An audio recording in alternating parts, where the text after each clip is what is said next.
Hey folks, welcome to Heritage Wealth Planning YouTube channel. Today I want to talk about, I've been getting this question a lot on the station, on the YouTube channel, about what happens to a divorcee who's taking Social Security benefits. And we're just going to use as a woman at this stage. It can be men too, it doesn't matter. It's gender neutral. But if you're a divorcee and you have Social Security benefits from a benefits, does it affect your ex-spouses? So let me explain what I'm talking about. I'm going to use the radiologist example again. We got Bob, the radiologist, and we got Jane, the stay-at-home mom. All right, we're just for simplicity, we're going to say they're both 66 years old. So Bob made all kinds of money. Jane stayed at home to raise the kids. They got divorced. As long as they're married for 10 years, even if they get divorced, Jane still has access to her spousal benefits based on Bob's record. The max that we'll take our trusty calculator here, the maximum that Jane will get as a spouse is $1,400 a month. That's the max. Okay. You're not getting more than that. It might be $1,415 or something like that. But basically $1,400 a month is the max that Jane is going to get. So remember that. She has to take that at full retirement age, 66 or 67 if she's born after 1960 or 1960 or after. The max Jane's going to get is how much? $1,400 a month. She's not getting any more. The max Bob's going to get on his full retirement age is $2,800 a month. So the max a spouse can get is half of the other person's earnings. In this case, the max you get at full retirement age is roughly $2,800. All right, so let's say they had a very acronymous, whatever, nasty divorce. I can't draw a blank with the word. I'm from Maine, so we have a hard time saying words. If you're out in Maine, I apologize. It's fun. Anyway, so say they have a very nasty divorce. And Bob says, Jane, if you want a divorce, I'm going to make you sign a decree that says you're not going to take my Social Security benefit. All right. Jane can sign this till she's blue in the face. She can sign it from a notary. She can sign it from a judge. She can sign it from a lawyer. She can do whatever she wants. She can sign it standing on her head.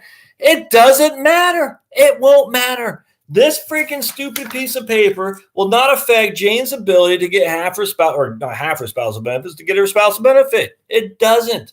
It is completely I'd say hidden asset.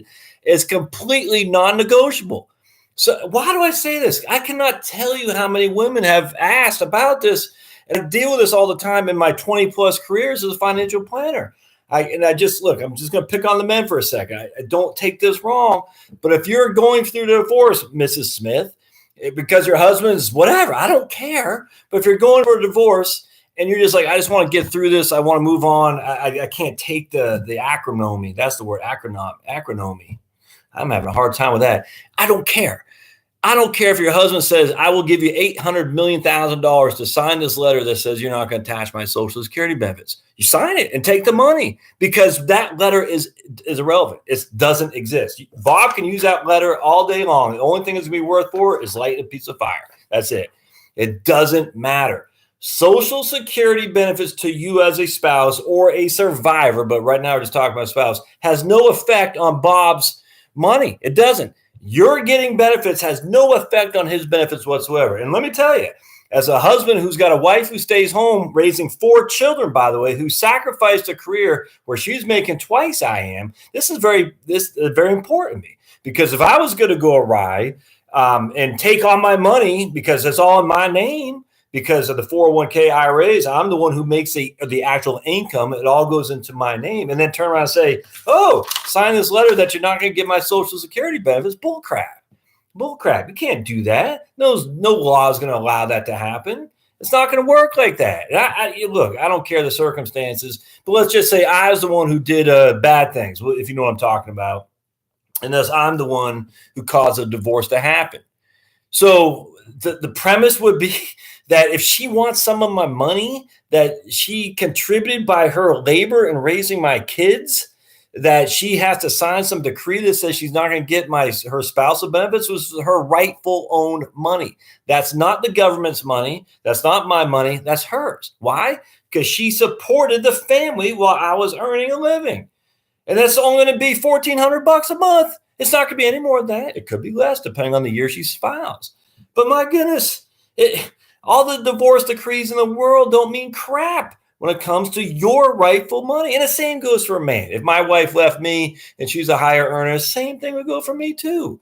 It's just I am, and most men are the ones who work, and most women stay home are the ones that stay home. Not always. And I got nothing but respect for a man that stays home, raise the kids. I couldn't do it. I don't have the patience. I love my kids more than anything other than the big guy upstairs, but I could not do that because I don't have the patience. My wife, on the other hand, God almighty, I don't know how she does it. I go to work to relax. All right. So sorry about the diatribe, but you got to remember that having a spousal benefit has no effect on your ex-husband whatsoever. None. And when you're going to the negotiating table because your divorce is happening and your ex-husband is giving you a hard time and he has the money to hire these fancy highfalutin attorneys and you just have, I don't know, you don't have that. You know, you got a $900 guy or something like that and he's got all the money and he's throwing you all this. Look, I've seen this happen. And I know this sounds bad, like I'm bagging on men. I'm not. Look, and I know women do the same thing. I get it.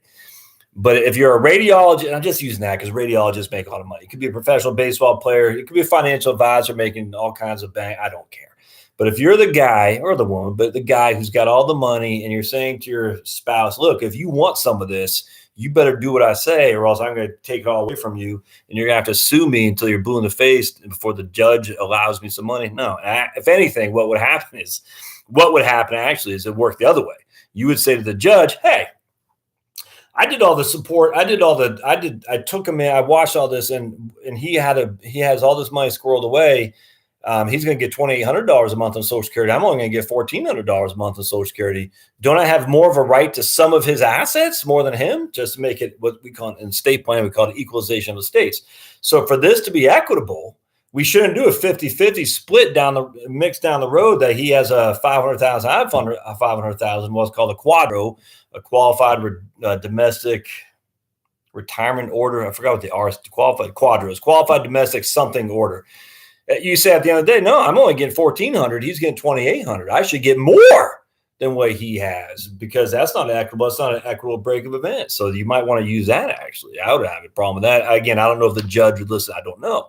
But I do know for a fact the judge will not listen to it the other way. The judge will say, Bob, because Jane signed a divorce decree, she's not going to give you Social Security benefits. It doesn't work like that because Bob doesn't have any loss at all. The money doesn't come from Bob. The money comes from the taxpayer. And so that's me and you and Bob and Jane and everybody who paid taxes into it. That's where the money comes from.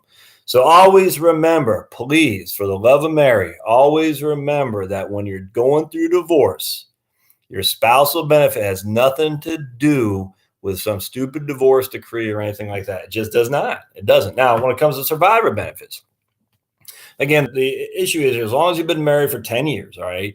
As long as you've been married for 10 years, and if you're going through spousal benefits, you can't be remarried. You got to be married for 10 years and go through divorce. And survivor benefits, as long as you're married for 10 years, again, it does not matter what divorce decree you sign.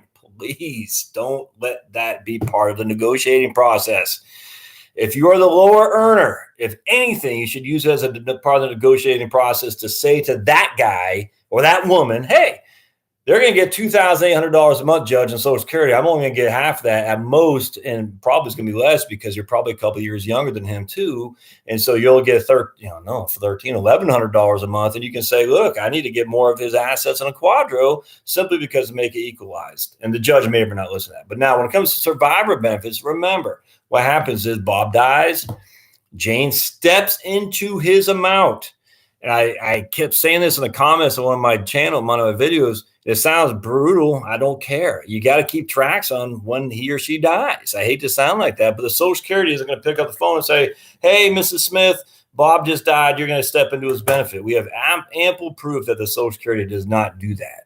And if you look at my video on how Social Security changes widows, you can just see. And that wasn't from 10, 15 years ago. That was literally this year, February, and the OIG, the Office of Inspector General, did a report that said how Social Security is shortchanging widows based on a whistleblower of some sort from the Social Security Administration who told Larry Kotlikov, who's a big rabble-rouser when it comes to Social Security, how bad they're treating widows. And I mean, the same thing, widowers, but generally it's the widows.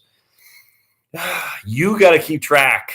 You got to keep track on when that guy dies. Social Security is not going to call you. If you don't know the Social Security number or something like that, you'll find it. and go look in your old tax returns, find it somehow. If someone asked me today, hey, what if I don't know it? Someone actually put a thing on there. You can go to the court records at the county where you got married to pull that info. I don't know that to be true or not. It makes sense. But you got to find that info, because you're going to have to tell the Social Security Administration, hey, I was married to this guy for 15 years. I just found out he died, and I think he was making pretty good money. I'd like to get my survivor benefit, because the survivor benefit is whatever he was making. Now, again, if you took your own benefit early, you could get reduced. But just remember, at the end of the day, it's whatever he was making at full retirement age is what you'll get. So if he's making $3,000 a month on Social Security, you're only making $1,400 as a spousal benefit. He gets hit by the proverbial bus. You're going to step into his survivor benefit, but it's on you to tell SSA that happened. And it's on you to prove that you're married, so that way they can give you the right money. I hope this helps, my friends. I think I worry quite a bit, because I think there's a lot of people who are not making the connection here about what they need to be doing to actually maximize their income in Social Security. And I don't care what your thought process, right or wrong. They didn't pay tax. I don't care. It doesn't matter. The law is a law until the law gets changed. It's the rules we're dealing with, rightly or wrong. It doesn't matter.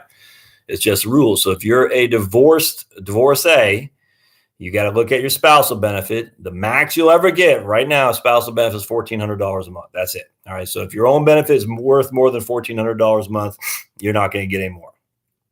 As a survivor, though, that's different. The survivor could be whatever your spouse had. It could be up to like $3,300, I think, is if he does it with delayed earnings credits. So you got to keep track of that. All right, my friends. Well, that's I just want to get that off my chest, because I'm getting a lot of comments on that the last couple of days about widows, mostly divorcees, who didn't really know what to do. And it's too bad. So if you're part of this solution in terms of what's going on, put the comments down below, and please answer when people ask these questions, because it's important. And I have experience watching divorces as a financial planner. I don't have experience with Social Security. I don't have any personal experience with Social Security. I haven't gone down and dealing with the good folks down there, but I do have experience big time with watching clients in the divorces and the issues they have to contend with, and personal experience too. My own family, not me. My wife and I have been married almost 20 years, but I've seen it. It's not good. And the last thing we need you to do is sacrifice the income that's rightly yours. So now you can go sit there as a 61-year-old woman eating cat. Can't have that. Can't have that. Especially if you have money that's due you and you're ignorant of it. You got to make sure that you're aware. All right. So if you like what you see, don't forget to, I think it's a subscribe on that button. Hit subscribe, hit notification, be notified for future content. And as always, thumbs up always help. Thumbs up help a lot, actually, because that tells YouTube that people like the video and they like what's going on here, and they'll share it with other people as well. And so something like this is pretty important. So thumbs up are actually very, very meaningful, so that other folks can get the info into their feed from YouTube. And then the blog is heritagewealthplanning.com. Be on the lookout for I got a great interview lined up and at the end of after Labor Day with Elaine Floyd from Horse's Mouth. Man, Elaine Floyd just kicks butts and take names.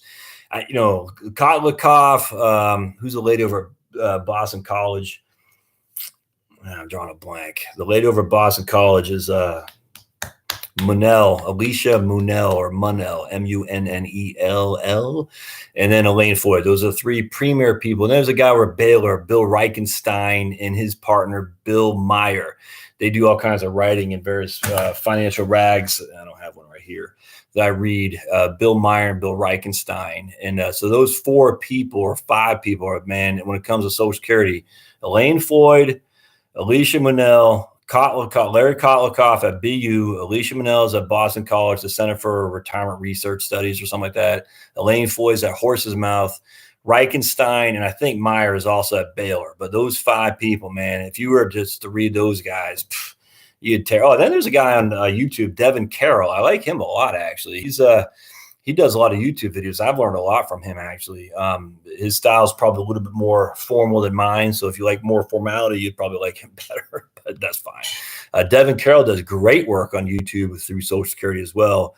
And so there's a lot of good resources out there. Obviously subscribe here for sure, but you got to do your due diligence, man. If you don't, you can be leaving money on the table, and don't want that to happen to you, because it's yours without question. It's yours. And I got to tell you, if I got hit by that proverbial bus and my wife was up against it because she was ignorant about her own benefit, I'd hope that she'd be able to log into some YouTube channel or something like that and get some good quality advice. And I'd hope she'd watch Reichenstein and Myra Baylor. And I don't think they have YouTube. Devin Carroll over, and he's in Texas too, Texarkana.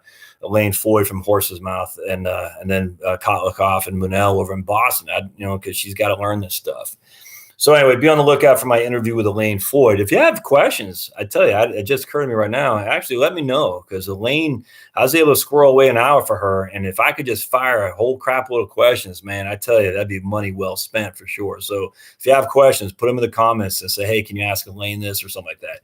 Some of these I might be able to answer myself, but when it comes to real big, deep detail, Elaine's who I go to. So if you got questions and I can't answer them, fire away so we can get Elaine on and she can answer them too, because it's interesting. And her thing with Elaine is she's sharing with me, she's personal experience with this. She's a divorcee, and then her husband, I think she said her husband died. I just heard this the other day. And because of that, she has experience being a divorcee and getting spousal benefits as a divorcee, but also getting survivor benefits as a surviving divorced spouse. So if you want experience, Elaine Floyd's the person for you for sure. And I'm stoked to get her on board on the podcast. She's just such a busy lady. I have to wait till September. So anyway, see you next time on Heritage Wealth Planning. Subscribe down below, my friends. I appreciate you being on board. We'll see you next time. Thanks now.